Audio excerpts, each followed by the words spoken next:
ఓం శ్రీ గురుభ్యో నమ. శ్రీ లలిత త్రిశతి ఈనాటి నామము. లలిత త్రిశతి అనబడేటువంటిది శృతులు అంగీకరించినటువంటిది కాబట్టే మీకు శ్రీ విద్యాపరంగా తెలియజేయటం జరుగుతుంది. ఈనాటి నామము హయ రూఢ సేవితాంగ్రి. అంటే ఇప్పుడు మంత్రశాస్త్రపరంగా వచ్చేసి శ్రీ విద్యాపరంగా వాళ్ళందరికీ అర్థమవుతుంది. మరి కొంతమంది మామూలుగా ఎప్పుడు ఈ గుళ్ళు గోపురాలు వాళ్ళందరికీ తిరిగే వాళ్ళకి ఈ నామము మామూలుగా పారాయణంలో చదువుతూ ఉంటారు, కానీ వివరణ అనేది తెలియదు. ఎందుకని తెలియదండి. హయ రూఢ అంటే గుర్రము మీద ఎక్కినటువంటిది, లేకపోతే గుర్రము తలకాయ, కొంతమంది, అందరూ కాదు. ఈ తర్వాత గుర్రాలుని మొత్తం గుర్రపు దళము అధిపతులు వీళ్ళందరూ పూజించే దేవత అని తీసుకోవాలి మనం. అంటే ఒక్కళ్ళనే తీసుకోకుండా నలుగురిని చెప్పటం వల్ల ఆ ఆలోచన పెరుగు ఎవరికి వాడు ఆలోచించుకోవచ్చని నేను ఆమ్నాయ సమామ్నాయ షడామ్నాయ మంత్ర రీసెర్చ్ పర్సన్ కాబట్టి ఇలా వివరిస్తున్నాను. లేకపోతే హయారూఢ అంటే గుర్రం మీద గుర్రానికి సంబంధించిన దేవత అనబడే దేవత పూజించే దేవత అని అర్థం వస్తుంది. అర్థమైందండి. సరే, ఇప్పుడు మంత్రశాస్త్రంలో ఎక్కువ గురు సాంప్రదాయములో శృతి ప్రామాణికంగా అశ్వారూఢ పరమేశ్వరి అని ఒక మంత్ర దేవతను ఉపదేశిస్తారు. బాలా పరమేశ్వరి అనబడేటువంటి దాంట్లో కూడా ఆ బీజాలు ఉంటాయి. తర్వాత వచ్చేసి చాలా మా గురు పరంపరలో వేరే వేరే మంత్రాలు కూడా ఆ బీజాలు ఉంటాయి. అవి పాశ బీజాలు, అంకుశ బీజాలు, ఆకర్షణ బీజాలు అంటారు. లలితా సహస్రనామ భాష్యంలో అశ్వదళాన్ని కంట్రోల్ చేసే దేవత పూజించబడే పరమేశ్వరిగా ఏమని వివరిస్తారన్నమాట. సరే, ఇప్పుడు ఇది కొంతమంది ఏమో ఏనుగులు, ఇప్పుడు సహజంగా మీకు అశ్వదళం అంటే ఏనుగుల దళము, సింహాల దళము, ఈ విధముగా అశ్వము లేక అశ్వము ఎక్కిన వారు పూజించే దేవత, లేకపోతే అశ్వారూఢ అనబడే దేవతలకి అధిపతి అయిన దేవత పూజించే నాయకురాలని కూడా తెలుసుకోవచ్చు. కొంతమంది హయగ్రీవుడు అంటే విష్ణుమూర్తి గుర్రం తలకాయతో ఉంటాడు కదండి, ఆయన కూడా హయారూఢ అంటే ఆయన కూడా పూజించే దేవత అని కూడా అనుకోవచ్చు. అంటే తప్పేమీ లేదు. విష్ణుమూర్తి కూడా ఆయన ఈ రూపంలో ఉన్నప్పుడు శ్రీ విద్య పుట్టింది ఆయన ద్వారా, ఆయన సగం. అర్థమైందండి. హయగ్రీవుడి రూపంలో ఆయన శ్రీ విద్యా ఉపదేశం చాలామందికి చేశాడు. ఆయన పరమేశ్వరి అనుగ్రహం తెలియచేశాడు. ఆయన తెలుసుకున్నది తెలియచేశాడు. శృతుల జ్ఞానం కొన్ని శ్రీ విద్యా గురువులు తెలియజేస్తూ ఉంటారు ఈ విషయాలన్నీ. శృతిపరంగా వివరించాలంటే శృతిపరంగా మీకు ఏమంటే మాకు ఏదైనా మీరు చెప్పేవన్నీ కూడా ఆప్తవాక్యములు కావచ్చు, లేకపోతే లలితా సహస్రనామం అట్లా ఉంది కదా, మేము చూస్తున్నాం కదా, మేము ఎప్పుడు చూడండి వినంది అయినటువంటి ఒక సాంప్రదాయమైన ఉపనిషత్తు పరంగా అంటే ఉద్దాలక మహర్షి అని ఉండేవాడు. ఉద్దాలక మహర్షి, ఆయన కుమారుడు శ్వేతకేతువు. తండ్రి బ్రహ్మ విద్యా జ్ఞానం చెబుతూ, నాయనా కుమారా, ఆ దేవత అంటే ఇప్పుడు మీకు చెప్పబడిన హయారూఢ సేవితాంగ్రి అనబడే దేవత, ఈ దేవత, ఆ దేవుడు, ఈ గురువు గొప్పవాళ్ళ, ఆ దేవత గొప్పవాళ్ళ, ఈ దేవుడు గొప్పవాళ్ళ, ఈ గురువు గొప్పవాళ్ళ, ఆ గురు పరంపర ఏంటి, ఈ గురు పరంపర గొప్ప ఏంటి అని అజ్ఞానం అవిద్యతో చాలామంది మాడుతుంటారు. మేము గొప్ప, మేము తక్కువ, వాళ్ళు గొప్ప, వాళ్ళకి మంత్రాలు ఎక్కువ తెలుసు, వీళ్ళకి మంత్రాలు తెలియదు. వాడు గుమ్మడికాయలకు పసుపులు బాగా పోస్తాడు, కుంకాలు బాగా పెడతాడు, మధ్యలో కాస్త బెజ్జం పెట్టి ఎవరికి కనపడకుండా సిరంజి ద్వారా లోపలికి బొగ్గు నీళ్ళు అలాంటివి పంపించి ఒక్కసారి అమాయకులు అజ్ఞానులుగా పగలగొట్టి గుమ్మడికాయలు అందులోంచి రక్తం వచ్చినట్టు భ్రమింపజేసి బాగా బావిలో నీళ్లు తోడినట్టు గుంజుతుంటారు కొంతమంది ఆధ్యాత్మిక వేషధారులు. ఈ విధంగా ఉంటాయి నాయన ఇవన్నీ శ్వేతకేతువు. ఏ ప్రాణి అయినా, ఏ జీవుడైనా, ఏ రూపంలో ఉన్నా అర్థమైందా నీకు నేను చెప్పేదంటే అర్థమైంది నాన్నగారు చెప్పండి అంటాడు. ఏ రూపంలో ఉన్నా ఇటువంటి వాళ్ళని దూరంగా పెట్టాలి. పరమేశ్వరి జ్ఞానం కావాలంటే ఏకం సత్ విప్రా బహుతా వదంతి అనేటువంటి నామాన్ని వాళ్ళు ఎందుకు చెప్పారు ఏంటనేది ఆత్మజ్ఞానం పరంగా చూసుకోవాలి, ఫిజికల్గా చూడకూడదని చెబుతాడు. అప్పుడే నీ జ్ఞానం వస్తుంది అంటాడు. సరేలేండి చెప్పండి, అది మా జ్ఞానం ఆత్మజ్ఞానానికి సంబంధించి చెప్పండి అంటే ఎవరు కొడుకు అడుగుతాడు తండ్రిని. పూర్వకాలం తండ్రి కొడుకులే జ్ఞానం తెలుసుకుంది, ఇప్పుడులాగా గురువు శిష్యులు కాదండి. అప్పుడు తండ్రి కొడుకులే, తండ్రి అఖండమైన జ్ఞాన సంపన్నులు అప్పుడు. సరే, ఈ ఏకబ్రహ్మ జ్ఞానం అనంత చైతన్య సముద్రములో వాడు లేకపోతే ఆమె తరువాత వాటిని ఎవరైనా సరే అండి ఈ నామరూపాలు పోగొట్టుకుంటాయి అన్నమాట. ఈ అనంతమైన చైతన్యమైన సముద్రంలో ఎంత టాపు గురువులైనా, ఎంత టాపు శిష్యులైనా, ఎంత గొప్ప తంత్రాలు మంత్రాలు వాస్తులు చెప్పేవాడు, పీఠాధిపతులు మఠాధిపతులు అవధూతులు, శంకరాచార్యుల వారు, మధ్వాచార్యుల వారు, వైష్ణవాచార్య మొత్తం సముద్రంలో కొట్టుకుపోవాల్సిందే అండి. ఏది అనంతమైన మహాసముద్రం పరమేశ్వరి సముద్రం కొట్టుకుపోతారు. ఏముండవు పేర్లు, వీళ్ళకి ఎవరికి పేర్లు ఉండవు. ఆ తర్వాత ఎవడికి తెలియదు. వాళ్ళ వారసులు పెట్టుకోవటమే, విగ్రహాలు పెట్టి ఇది ఫలానా విగ్రహం ఫలానప్పుడని. విడిగా ఎవరికి తెలియదండి. అర్థమైందండి? ఈ మాట శృతుల్లో ఉంటుంది. అవి ఏ తత్వంలో కలిసిపోతాయో అదే పరబ్రహ్మ. కొడుకు తండ్రి చెబుతాడు, ఆయన సముద్రంలో కలిసిపోతాయి కదా, ఇక ఆ సముద్రం పేరు పరబ్రహ్మ. అర్థమైందండి? ఆ పరబ్రహ్మ అద్వైతమైనది, అంటే వర్ణించటానికి వీలు లేనటువంటి పవర్ అది. ఏ మానవుడైనా సరే, రాముడైనా, కృష్ణుడైనా, కంసుడైనా, లేకపోతే శంకరాచార్యులైనా, ఎవ్వడు కూడా పరబ్రహ్మని వివరించలేరు. దుస్సాహసంగా మాట్లాడిన దుర్లభమైనటువంటిది పరబ్రహ్మ. ఇప్పుడు నీ లోపల నుండి నిన్ను కంట్రోల్ చేస్తున్న వాడిని ఎవడైనా తెలుసుకుంటాడా? కరెంటు కరెక్టా కాదు, ఎవడో వచ్చి కరెంటు సంగతి ఏంటంటే చేతులు పెట్టి కరెంటు ఇట్లా ఉంటుందని చెప్పగలడా? చెప్పలేడుగా. అదే స్తోత్రం ప్రకారం ఎవ్వడు చెప్పలేడు పరబ్రహ్మం గురించి. స్వ అనుభవం. అర్థమైందండి? రుక్కు ద్వారా తెలుస్తుంది.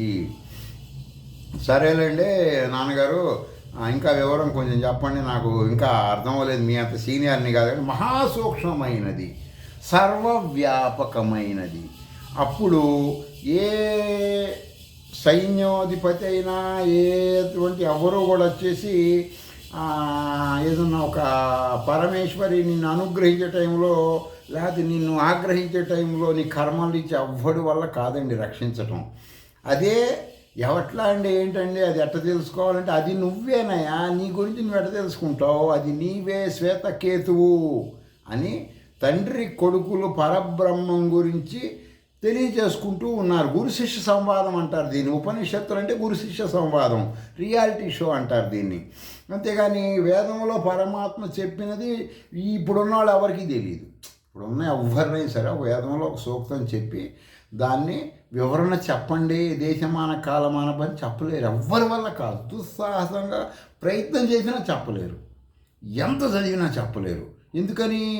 ఆ పరమాత్మ సృష్టి ప్రథమ మానవులు చెప్పినట్టు వాళ్ళ ఆయుష్ ఏంటి, వాళ్ళ బుద్ధి ఏంటి, వాళ్ళ బలాలేంటి. మనం ఇప్పుడు వాళ్ళని పుట్టేవాడు పుడుతున్నాడు, చచ్చేవాడు చస్తున్నాడు. తండ్రి ఎవరు, కొడుకు ఎవరు, పెళ్ళం ఎవరు, పిల్లలు ఎవరు, ఎవరికి వరుసలు పెట్టుకున్నారు. బయటికి వెళ్తే ఎవడి బతుకులు వాడివి. అర్థమైందండి? కాబట్టి పరమాత్మ గురించి ఎవ్వడి వల్ల కాదు చెప్పటం, ఎవరు చెప్పలేరు కూడా. స్వానుభవంగా తెలుసుకోవచ్చు. సరే, ఈ విధంగా కుమారుడికి తెలియజేసిన తర్వాత, సరే ఇప్పుడు ఈయన చెప్పిందేటువంటి ఒక శృతి, ఇంకొక శృతిలో ఏముంటుందంటే ఒకే రూపంలో మీకు ఇంకా ఇప్పుడు నేను ఇంతకుముందు చెప్పింది కొంత ఇబ్బందిగా ఉంటుంది. హయారూఢ సేవితాంగ్రి అంటే ఆ గుర్రం తలకాయతో ఉన్నటువంటి దేవత పూజించిన దేవత కదా అని దాన్ని శృతులు ఒక్కొక్క శృతులు ఒక రకంగా చెప్పుకొస్తారనమాట. అంటే ఇప్పుడు నేను పరవాన్నం తిన్నానండి, అప్పుడు చాలా బాగుందిరా, ఎమ్మ రుచికుంటాడు. ఇంకొకటి ఏం చెబుతాడు, అప్పుడు జీడిపప్పులు భలే బాగా నూనెలు వేయించాడురా అంటాడు. ఇంకోటి నేతిలో ఈ విధంగా చెప్పిన విధముగా ఉంటాయి శృతుల్లో పరమాత్మ గురించి. ఒకే రూపము ఒకే పేరు గలగ రెండు పక్షులు. అర్థమైందండి? ఒకే పేరు. మీరు గబక్కనే వాటిని ప్రపంచము లేక జాగృత అవస్థ అనబడే వృక్షాన్ని ఆశ్రయించి ఉన్నాయి. అర్థమైందండి? మీ కళ్ళ ముందు కనపడే జాగృత అవస్థ అనబడే వృక్షం మీరు అలా తీసుకుంటే మీకు అర్థమవుతుంది. ఆ వృక్షాన్ని 2 పక్షులు కూర్చొని ఉంటాయి ఆ చెట్టు మీద. 2 ఒకే రూపం, ఒకే పేరు అన్నమాట. ఆ 2 పక్షుల్లో ఒకటి జీవాత్మ, రెండోది పరమాత్మ. అంటే మీరు గవక్కని ట్విన్స్ కదండి. ట్విన్స్ అంటే వేరుగా ఉంటాయి కదా. మళ్ళీ ఇద్దరు ఉంటారు కదా ట్విన్స్ అంటే. ఒకళ్ళ అమ్మాయి కావచ్చు, ఒకళ్ళ అబ్బాయి కావచ్చు. నాకు తెలిసి ఈ మధ్యకాలంలో ఒక అమ్మాయి ఒక అబ్బాయి ఇద్దరు పుట్టారనమాట. ఇద్దరు మగపిల్లలే కాదు. ఇది ఆ లోటు తీర్చడం కోసం, అర్థమైందండి. వాళ్ళకి లోటు తీర్చడం కోసం ఒక అమ్మాయి ఒక అబ్బాయిగా పుట్టారు. అట్లాగే అయ్యి ఉండొచ్చు కదా అనుకుంటారేమో. కానీ ఇక్కడ శృతుల్లో అలా కాదండి. ఇది ఫిజికల్, ఇది ఇంటర్నల్. ఒకే రూపంతో ఎట్లా అండి, ఏంటండి, మాకు అసలు ఎట్ట కుదురుతుందండి ఒకే రూపంతో ఇద్దరు ట్విన్స్ కాదంటున్నారంటే అది ఇప్పుడు ఈ శృతిలో మీకు వివరిస్తా. ఒక మనిషిని రెండుగా చీలిస్తే ప్రాణంతో ఉన్న 2 భాగాలు, అంటే ఆ మనిషి 2 రూపాలుగా ఉంటే, అంటే కీచకుడిని తీసుకోండి. ఇప్పుడు భారతంలో కీచకుడిని ఎవరినో మరి జరాసంధుడు అనుకుంటా 2 ముక్కలు చీలుస్తారు. చీల్చి వాడు వరంతో ఏం చేస్తారంటే ఆ 2 ముక్కలు పడేయంగా 2 టక్కుమని అతుక్కుంటుంటాయి. ఇద్దరు మనుషులుగా అవుతుంటారు. చివరికి ఏం చేస్తారంటే విడివిడిగా అటొకటి నుండి ఒకటి తిరగేసేయమని చెబితే తిరగేసేస్తే వాడు బతకడు. ఆ విధంగా ప్రతి మానవుడు 2 రూపాలు ఉంటాయండి. ప్రతి మానవులో, ప్రతి ప్రాణిలో. ఈ బుద్ధి ఉన్నటువంటి మనుషులు సోషల్ యానిమల్స్ అని సైన్స్ అంటుంది. వీళ్ళకి బుద్ధి ఉంటుంది కాబట్టి వీళ్ళు తెలుసుకోవచ్చు. బుద్ధి లేని కర్మ అనుభవించడానికి మనసు ఉండి కర్మ అనుభవిస్తాయి. మిగతా ప్రాణులన్నీ కర్మ అనుభవిస్తాయి, కొత్త కర్మ చెయ్యవు. మానవుడు కర్మలు చేస్తూ ఉంటాడు, అవి చెయ్యవు. అతను బుద్ధి ఉండదు కాబట్టి. మానవుడికి బుద్ధి ఉంటుంది కాబట్టి వాడు విచక్షణ వివేకంతో కర్మలు చేయొచ్చు, కర్మఫల త్యాగం చేయొచ్చు, కొత్త కర్మలు చేయొచ్చు, ముష్టి కర్మలు చేయొచ్చు, ఏదో ఒక కర్మలు చేస్తూనే ఉంటాడు. ఈ జన్మ అలాంటిది. సరే, ఈ శృతిలో చెప్పినట్టు ఏంటంటే మీకు అర్థం కావాలంటే, ఈ శృతిలో ఒక ఋషి మీలో ఉన్న పరబ్రహ్మని మీ అజ్ఞాన నేత్రంకి అర్థమయ్యేలాగా వివరిస్తున్నాడు. అంటే నాకు వివరిస్తున్నాడు అనుకోండి కొద్దిసేపు. జీవాత్మ చేసిన పనుల వలన వచ్చిన బెనిఫిట్స్ ఎంజాయ్ చేస్తూ ఉంటుంది. ఒక 2 పక్షులు కూర్చుంటాయి కదండి. ఒక పక్షి శుభ్రంగా మంచి వంటగంట చేసుకొని హాయిగా వంట చేసింది కదా, కర్మ చేసింది. వంట అనబడే కర్మ చేసింది. ఆ కర్మ చేసింది కాబట్టి కర్మఫలితం తింటూ కూర్చుంటుంది. పరబ్రహ్మము లేక నీలో ఉన్న సూక్ష్మ రూపమైన పరమేశ్వరి అనబడే ఆత్మస్వరూపిణి ఏ బెనిఫిట్స్ అనుభవిస్తుంటే ఇది పక్క నుండి చూస్తూ ఉంటుంది అన్నమాట. అంటే ఈ ఫీలింగ్స్ తర్వాత వీటికి సంబంధించింది ఏంటంటే కర్మ ఫలితము, కర్త ఇలా ఉంటాయండి. కాబట్టి మానవుడు ఏమైనా సరే ఈ పరమాత్మ వచ్చేసి ఏంటంటే విట్నెస్, యూనివర్సల్ విట్నెస్ అంటారండి. అర్థమైందంటే ప్రపంచవ్యాప్తంగా అనేక గ్రహాలలో ఉన్న జీవులు, భూలోకంలో జీవులు, విష్ణులోకంలో విష్ణుమూర్తి ఆయన అనుచరులు, రుద్రలోకంలో శివుడు ఆయన అనుచరులు, బ్రహ్మలోకంలో బ్రహ్మ అనుచరులు ఇలా ఉంటారు కదండి. వీళ్ళందరూ చేసే కర్మలకి ఏకరూపంలో విట్నెస్గా ఉంటాడు. కాబట్టి ఆయన తనలో ఉన్న అంశని ఇళ్లలో పెడతాడు. వీళ్ళు తప్పుడోళ్ళు కదండి. మేము చేయలేదా, మాకు తెలియదని డబ్బులు పెట్టామన్నా తారుమారు చేయొచ్చు కదా. అందుకని స్వయంగా ఆయనే పర్యవేక్షిస్తూ ఉంటాడు. మానవుల్లో ఉండి, ప్రతి ప్రాణిలో ఉండి ప్రాణరూపంలో పర్యవేక్షిస్తుంటాడు. వీడేం కర్మ చేశాడు చూడండి. లలితా సహస్రనామంలో ఆ బ్రహ్మ కీట జననీ వర్ణాశ్రమ విదాయిని అని ఉంటుంది. కీటకం అంటే చీమ కదండి. చీమ నుంచి బ్రహ్మ వరకు, అంటే ఈ విష్ణువు, త్రిమూర్తి వీళ్ళందరినీ కలిపి ఒక మాటగా చెప్పారు అక్కడ ఆ ఋషి. వాళ్ళ వరకు వర్ణాశ్రమ విదాయిని, ఎవడు ఏ పనులు చేస్తున్నాడో ఆ పనులకు ఫలితం ఇవ్వటం, పనులను పర్యవేక్షిస్తాం. అందుకనే చూడండి, మనం ఎక్కువగా శ్రీ విద్యా ఉపాసనలో ఉన్నవాళ్ళు, ఆత్మజ్ఞానం ఉన్నవాళ్ళు, శృతుల జ్ఞానం ఉన్నవాళ్ళు మన రోడ్ల మీద వెళ్తుంటే ఎవరైనా బెగ్గర్స్ కనపడ్డా, కుంటి వాళ్ళు కనపడ్డా, గుడ్డి వాళ్ళు కనపడతా, అయ్యో పాపం వీళ్ళకి ఇంత అన్యాయం అలా అనకూడదండి. ఎందుకనండి అనకూడదండి? నీకు చేతనైతే సహాయం చెయ్యి. లేవు, నీ దగ్గర డబ్బులు లేవు, సైలెంట్కి వెళ్ళిపో. అయ్యో పాపం అన్నామంటే అర్థం ఏంటంటే పరమేశ్వరి వాడి పాప ఫలితాలు పుణ్య ఫలితాలను పట్టి పాప పుణ్య ఫలప్రదాయిని కదా. ఆమె చేసిన వాడికి ఇచ్చిన కర్మని నువ్వు విమర్శిస్తున్నావు. ఏమని? నువ్వు తప్పు చేసావని. ఎవరిని విమర్శిస్తున్నావు? తప్పు చేసావని? పరమేశ్వరుని. కాబట్టి ప్రతి మానవుడు శ్రీ విద్యా ఉపాసకులు కానీ లలితా సహస్రనామం విష్ణు సహస్రం ఏమి చదివేవాళ్ళైనా మీకు చేతనైతే పరమేశ్వరి ఇచ్చిన అవకాశంగా అవతల ఉండే మనిషిలో ప్రాణము పరమేశ్వరి కాబట్టి సహాయం చెయ్యండి. లేకపోతే మనం మెదలకుండా వెళ్ళిపోవాలి. అంతేకాని అయ్యో పాపం వీడికి ఈ కర్మ పట్టింది, వాడు తక్కువడు కాదు కదండి, ఆ ఊరకే వీడికి శిక్ష, వాడు ఎన్ని ఘోరాలు చేసి ఉంటాడు, ఎంతమందిని టార్చర్లు పెట్టుంటాడో, ఎంతమందికి నరకాలు చూపించుంటాడో. కాబట్టి వాళ్ళందరూ తిట్టుకుంటారు కదా, అమ్మ మాకు న్యాయం చేయమని. అందుకే న్యాయం చేస్తుంది. Wait and see. ఇప్పుడు అందరికీ అర్థమైందండి. కాబట్టి చేతనైతే సహాయం చేయండి ఖచ్చితంగా. ఎంతవరకైనా చేయొచ్చు మీరు. లేదంటే విమర్శించవాకండి. ఎవరిని? సృష్టికర్త అయిన పరమేశ్వరుని విమర్శించకూడదు. సరేనండి.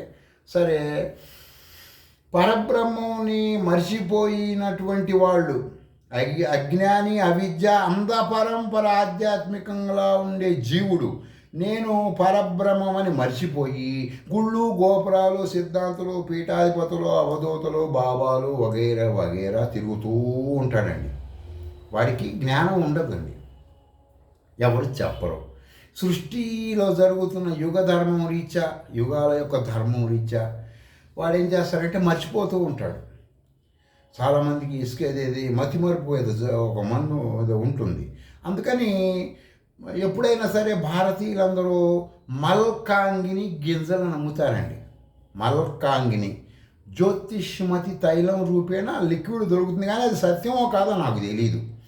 ఈ మల్కాంగిని గింజలు తెచ్చుకొని వాటిని శుభ్రంగా ఆయుర్వేద పరంగా శుద్ధి చేసుకొని ఆయిల్ తీసుకొని, ఆయిల్ రోజు ఒక పిల్లలకి ఒక డ్రాపు, పెద్దవాళ్ళకి 2-3 డ్రాపులు కనుక పాలలో తాగితే మతిమరుపు ఉండదండి.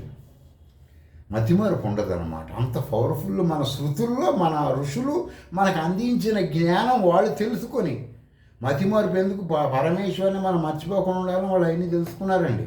తెలుసుకొని నేను ఆ గింజల్ని మా గురువు గారు నేర్పిస్తే దాన్ని చిన్న మన సౌభాగ్య మంత్ర విద్యాపీఠానికి వచ్చి ఉపదేశం తీసుకున్న వాళ్ళకి ఆ గింజలతో కలిపింది నేను ఇస్తూ ఉంటా, వాడుకోండి అని. ఎందుకంటే వాళ్ళు పరబ్రహ్మని వాళ్ళు తెలుసుకుంటారని. అర్థమైందండి. ఈ విధంగా మా గురువు గారు నాకు 26 రకాలు నేర్పించారు. 1-2 కాదండి, 26 రకాలు అన్నమాట. అందుకని కొంతమంది వచ్చి మాకు దయ్యం పట్టింది, భూతం పట్టిందంటే మా గురువు గారు చెప్పాడు, దయ్యాలు భూతాలంటే ఇన్పుట్కు సంబంధించినవిరా. పరబ్రహ్మ జ్ఞానం వస్తే కానీ అర్థం కాదు. విడిగా వాళ్ళు అయితే గుమ్మడికాయలు, కొబ్బరికాయలు, పసుపు, కుంకాలు ఇవన్నీ ఉంటాయి. ఈ ఆయుర్వేద మెడిసిన్ వాడితే ఫిట్స్ కానీ వీటికి సంబంధించి బ్రెయిన్ మొత్తం కంట్రోల్ అవుతుంది. అప్పుడు పరబ్రహ్మ జ్ఞానం వస్తుంది. మా గురువుగారు నాకు చెప్పాడు. చెప్పి ఇటు చేయాలనేవాడు. సర్లేండి అనుకునేవాడు. అందుకని నా దగ్గరికి వచ్చేవారు దయ్యం పట్టింది అనగానే 4 రోజులు 5 రోజులు మనం ఈ శృతి ప్రామాణిక సిస్టమ్ వెళ్ళంగానే మాకు బాగా దయ్యం వదిలిందండి అంటారు. అర్థమైందండి. ఆ విధంగా ఉంటుందన్నమాట. అంటే సైన్స్ పరంగా మనో వైకల్య ప్రాబ్లమ్స్ అవన్నీ మానసిక రోగులు అంటారు. శృతిపరంగా అంధపరంపరంగా అయితే దయ్యాలు భూతాలు. శృతిపరంగా అయితే ఏంటంటే వాడికి ప్రారంధ కర్మరీత్యా ఆ ప్రాబ్లమ్స్ వచ్చినాయి.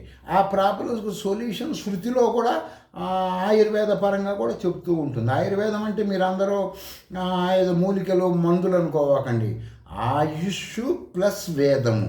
మానవుడి ఆయుష్ చేతులు, కాళ్ళు, కళ్ళు, ముక్కు, శరీరంలో ఉన్న అన్నిటినీ పెంచుకునే మార్గం, దీర్ఘకాలికంగా జీవించే మార్గం చెప్తుంది అన్నమాట ఆయుర్వేదం. అది సబ్జెక్టు. అది మెడిసిన్ కాదండి. ఇప్పుడు నువ్వు కందిపప్పు తింటున్నావు, అది మెడిసిన్ కాదు కదా. ఆయుర్వేదం పరంగా నువ్వు అది కందిపప్పు అనేది వైద్యానికి వాడతారు. కందిపప్పు తయారయ్యే వేర్లు, కొమ్మలు, ఆకులు ఇవన్నీ ఉంటాయి. కానీ ఒక్కొక్కదానికొక్కటి పనిచేస్తుంది. మనకు తెలిసింది పైన గింజలు మాత్రమే. వేర్లు వాడారనుకోండి లైంగిక సామర్థ్యం పెరుగుతాయి. ఆకులు తిన్నారనుకోండి కళ్ళు బాగా చూపు లాంగ్ రన్లో చూడగలుగుతారు. ఇట్లా ఉంటాయి అన్నమాట. ఇవన్నీ మీరు అనుష్ఠానం చేస్తే మీకు అన్నీ తెలుస్తాయండి. సరే, ఇక్కడ ఈ 2వ శృతిలో చెప్పినట్టు ఈ స్వామీజీల దగ్గరికి వెళ్ళినప్పుడు వాళ్ళకి ఈ యొక్క పరబ్రహ్మ జ్ఞానం తెలియదు అన్నమాట. నేను జీవుడిని అనబోయేవాడు జీవుడు అనబడే ఒక మాయలో ఇరుక్కుపోయి ఉంటాడు అన్నమాట. ఎప్పుడైతే నువ్వు శ్రీ విద్యలోకి వస్తే వాడికి ఏమవుతుందంటే ఇప్పుడు డెలివరీ అయినటువంటి ఆడవాళ్ళకి మాయ ఉంటుంది కదండి, అది మాయ పోగానే లోపల శిశువు ఎలా కనపడతాడు నడుసు శుభ్రం చేస్తే, ఆ విధముగా శ్రీ విద్యా మంత్రాలు చేస్తే ఆ మంత్రాలు ఏం చేస్తాయి అంటే ఆలోచన, మంత్రం అంటే ఆలోచన. అవి ఏం చేస్తాయంటే వాడికి అర్థం తుడిచినట్టు, వాడు మాయను తీసేసినట్టు ఇవన్నీ పోతాయి. పోగానే వాడికి అర్థమవుతుంది నేను పరబ్రహ్మ స్వరూపము, కర్మ అనుభవించడానికి వచ్చాను, ఇప్పుడు ఈ ప్రాబ్లం అనుభవిస్తానికి ఇది ఇది పరిష్కారం ఇలా ఉంటుందని వాడు తెలుసుకుంటాడండి. ఇప్పుడు ఇందాక మీకు ఈ దేవత చెప్పాను, ఈ దేవత వచ్చేసి హయారు సేవితాంగ్రి అని చెప్పాను. హయారూఢ సేవితాంగ్రి అంటే ఏంటంటే అశ్వారూఢ పరమేశ్వరు ఆం హ్రీం క్రోం ఏ హేహి శ్రీ పరమేశ్వరి స్వాహ అనే మంత్రం అండి అది. అశ్వారూఢ కరాగ్రే నవకనకమయీం వేత్రయష్టిం దదాన దక్షిణ స్ఫురితంలో పాశిబద్ధాన్ స్వస్థ దద్య దాద్య నవద్య సుఖ సకల సుఖ వర ప్రాప్తి సూర్ద్యాం శ్రియం నహ అని అర్థమైందండి. అంటే ఏంటంటే నేను అన్ని వరములు నాకు సకల సుఖం ఉండే వరం ఇవ్వని ఆ దేవతను మీరు కోరుకోవటం, ఆ దేవత పూజించే దేవత గురించి నేను మీకు వివరిస్తున్నా. అర్థమైందండి. మీరు అన్ని వరాల కోసం ఆ దేవతను పూజిస్తున్నారు. చాలామంది గురుపాల శిష్య సాంప్రదాయంలో ఎందుకు చెబుతారంటే ఏ మంత్రమైనా అనులోమ విలోమం ఉండాలి. ఒక మంత్రం ఎప్పుడు చేసుకోకూడదు, మీకు చాలాసార్లు చెప్పాను. దానివల్ల సూర్యనాడి చంద్రనాడి డిస్టర్బెన్స్ అవుతాయి. 2 మంత్రాలు చేస్తే 2 సమస్థితిలో ఉంటాయి. ఆ విధంగా వచ్చేసి ఈ యొక్క ఈ దేవతను మీరు పూజించే ఈ దేవత వచ్చేసి ఆ దేవతను పూజిస్తుంది. ఎవరిని? నీలో ఉన్న పరమేశ్వరిని ఆమె పూజిస్తుంటే నువ్వు ఆమెను పూజిస్తూ ఉంటావు. చాలా విచిత్రంగా ఉంటుందండి మానవుల వ్యవహారాలన్నీ కూడా. ఇప్పుడు గుడికి వెళ్ళి ఎవరిని పూజిస్తాడో తెలుసండి? ఒక ఆంజనేయ స్వామిని పూజిస్తాడు. కార్యసాధకుడు అంటారు ఆంజనేయ స్వామి. అర్థమైనా ఆయన పూజిస్తుంటాడు. అదే అంశగా దేవత నీలో వచ్చేసి మహాను రూపంలో ఉంటుంది. నువ్వు నీలో ఉన్నది నువ్వు గుర్తించకుండా బయటికి పోయి పరిగెత్తుతుంటాడు. డబ్బులు పెట్టుకొని కార్లు ఎక్కి విమానాలు ఎక్కి, లేకపోతే ఆ దేశంలో జ్యోతి పీఠం ఉంది, ఈ దేశంలో జ్యోతిర్లింగం ఉంది అంటాడు. వాడిలో ఉన్నది వాడు తెలుసుకోలేడు. ఇది సబ్జెక్ట్ అండి. ఇవి శృతుల్లోకి వెళ్తే కానీ తెలియవండి. పరమాత్మ జ్ఞానము అంటే తన సహజ రూపాన్ని మర్చిపోతాడు అన్నమాట. బయట తిరిగేవాడికి అప్పటికి రాదండి. బయట తిరిగేవాడికి ఏ నాటికి వాడి ఒరిజినల్ గెటప్ వాడు తెలుసుకోలేడు. ఎందుకు తెలుసుకోలేడంటే మీరేంది పద్దా కథ చెబుతారో, మేము అన్నీ తిరుగుతుంటే మాకు తెలియదా ఏంటి, మాకు అక్కడ ఎవరో ఒకరు చెప్తారు కదా అంటే, బాల్యావస్థ తర్వాత నువ్వు తిరగటానికి తిరిగితే ఆవిడ చెప్పండి నీకు. ఈ బ్రహ్మజ్ఞానం తెలుసుకోవాలని త్రికరణ శుద్ధిగా నీలో ఆలోచన కలిగితే దాన్ని జిజ్ఞాస అంటారండి. ఏమంటారండి? జిజ్ఞాస. శంకరాచార్యుల వారు బ్రహ్మసూత్ర భాష్యం రాయటానికి కారణం ఏంటంటే జిజ్ఞాసతో రాశాడండి. రాయటం కాదు, మన వాళ్ళ వేదవ్యాసులు వారు రాసినటువంటి దానికి విశ్లేషణ బాగా వివరంగా రాశారు. ఆయన తర్వాత ఇప్పటిదాకా ప్రతి ఒక్కళ్ళు చేస్తూనే ఉన్నారు. అంటే ఏంటంటే వీళ్ళు దేనికి చేస్తున్నారంటే జిజ్ఞాస, నేనే పరబ్రహ్మం అని తెలుసుకోవటం కోసం. శ్రీ విద్యలోకి దేనికి రావాలండి? గుడికి వెళ్తున్నాం, దేనికి పోతున్నాం? ఏదో ఒకటి కోరుకొని వెళ్తున్నాం. అక్కడ కాదు కదా, అది సక్సెస్ అవ్వదు కదా. జిజ్ఞాస అంటే నేను పరబ్రహ్మం అని నీకు తెలియాలి కదా. అందుకని శ్రీ విద్య అంటే ఏంటి? జిజ్ఞాస. నేను తెలుసుకుంటున్నాను. ఏం తెలుసుకుంటున్నావు? పరమాత్మ నేనే అని తెలుసుకోవటం. అర్థమైందండి? కాబట్టి ఈ జిజ్ఞాస అనేది కలిగితే శ్రీ విద్యలో మరి సరేనండి మీరు చెప్పినట్టు మేము శ్రీ విద్యలోకి వెళ్తాం, మాకు కలిగింది అని ఎట్టా తెలుస్తుందండి? జిజ్ఞాస అనేది మీరు చెప్పారు, మేము అమ్మటే నెట్లోకి వెళ్ళి చూస్తాం, మీరు చెప్పింది నమ్మం. జిజ్ఞాస అంటే ఏంటని వెరిఫికేషన్ చేసుకుంటాం, మాకు తెలుస్తుంది. దాని వివరణ అంతా కొంత టైం స్పెండ్ చేసి తెలుసుకుంటాం. దానివల్ల మాకు లాభం ఏంటండి అంటే అయస్కాంతము అనబడే పరమేశ్వరి. అర్థమైందండి? మంత్రశాస్త్రంలో వనదుర్గ మహావిద్యను అయస్కాంత ఇనుము విద్యను కూడా అంటుంటారు కొంతమంది. ఇక్కడ నేను అది మీకు చెప్పట్లే ఆ వివరణ. యూనివర్సల్ పవర్ అయిన సగుణాకార పరమేశ్వరి అనేది అయస్కాంతం. ఈ ఐరన్ ముక్క అనబడే జీవాత్మను లాక్కుంటుంది. అది అయస్కాంతం చాలా పవర్ఫుల్ కదండి, యూనివర్సల్ పవర్ కదా. జీవాత్మ వాడు ఏదో ఒక జీవాత్మ అంటే కొన్ని కోటాల మిలియన్లు ఉంటారు కదా. ఈ జిజ్ఞాస అనబడేది నీలోకి రాగానే పట్టుకుంటుంది, టక్మని లాక్కోగానే నీకు అప్పుడు అయస్కాంతం ఎప్పుడైతే వీడిని పట్టుకుందో వీడికి జిజ్ఞాస కాస్త పరబ్రహ్మ జ్ఞానం వీడికి అలవాటు అవుతూ ఉంటుంది. అప్పటిదాకా వచ్చేసి అది తెలుసుకున్న తర్వాత ఎవ్వరూ కూడా నీలాగా మలమూత్రములు ఉన్న మానవుడు, అర్థమైందండి? ఎవరైనా సరే, ఏ మానవుడైనా సరే, వాడు పెద్ద పీఠాధిపతి అయినా సరే, నీలాగా మలమూత్రం ఉన్న వాడి కాళ్ళ మీద ఇడుబడ్డు. ఎవరు? జిజ్ఞాస కలిగిన మానవుడు. అది కలగని వాళ్ళు పడుతూనే ఉంటారు జీవితాంతం. శంకరాచార్య వారు చెప్పారండి, బ్రహ్మసూత్ర భాష్యం ఓపెన్ చెయ్యంగానే ఫస్ట్ ఉంటుంది జిజ్ఞాస, పరబ్రహ్మమును తెలుసుకోవాలని నాకు జిజ్ఞాసగా ఉంది, నేను ఇవి తెలియచేస్తున్నాను మీకు. అర్థమైందే? ఆయనే మనం ఉద్ధరించడానికి చెప్పలేదండి. శంకరాచార్య వారు నిన్ను నన్ను ఉద్ధరించడానికి చెప్పలేదు. జిజ్ఞాస, నేను పరబ్రహ్మమని ఆయన తెలుసుకుంటున్నాడు. ఆ ప్రయత్నంలో అందరికీ వివరించాడు. మీరు ఆలోచించండి, బుద్ధి ఉపయోగించండి, అంధ పరంపరం వెళ్ళవాకండి. మఠాధిపతులు, పీఠాధిపతులు, స్వామీజీలు, అవధూతులు, ప్రవచనకారులు ఎవ్వరు ఫిజికల్ ఆధ్యాత్మికం చెప్పినా సరే మీరు దానిని వినవాకండి. మీ ఫోన్ ఉపయోగించండి, ఉపనిషత్తుల్లోకి వెళ్ళండి, శృతులలోకి వెళ్ళండి, జిజ్ఞాస తెలుసుకోండి. స్వస్తి.